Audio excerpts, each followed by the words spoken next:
బీసీలపై MLC కవిత మొసలి కన్నీరు కారుస్తున్నారని విమర్శించారు ఎమ్మెల్యే ఆది శ్రీనివాస్. బీసీల సమస్యల పరిష్కారం కోసం పోరాడాల్సిన అవసరం ఏముందని ఆయన నిలదీశారు. కల్వకుంట్ల కవిత నాయకత్వంలో సమస్యలు పరిష్కరించుకోవాల్సిన కర్మ బీసీలకు పట్టలేదన్నారు.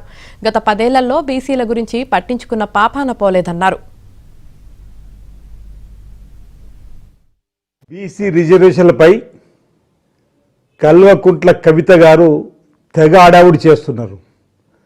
అసలు బీసీలకు మీకేం సంబంధం అనే సూటిగా ఒక ప్రశ్నను వేస్తూ బీసీల పైన కపట ప్రేమ, మొసలి కన్నీరు కార్చే కార్యక్రమం తప్ప అసలు మీ ప్రభుత్వ హయాంలో బీసీలకు మీరు చేసింది ఏంటి అనే మాట ఈ సందర్భంగా అడుగుతూ, మా బలహీన వర్గాలకు సంబంధించినటువంటి అంశాలపై మాట్లాడుకునే మా నాయకత్వంలో పోరాటం చేసుకొని మా హక్కులను కాపాడుకునే శక్తి బలహీన వర్గాలకు సంబంధించినట్టు మాకు ఉందని మాట ఈ సందర్భంగా చెప్తూ, మీ ప్రభుత్వ హయాంలో బీసీ కార్పొరేషన్తో పాటు అనేక కార్పొరేషన్ నిర్వీర్యం చేసి బీసీలపై లేని ప్రేమను ఒలగబోస్తూ ఎంబీసీ కార్పొరేషన్ ఏర్పాటు చేసిండ్రే.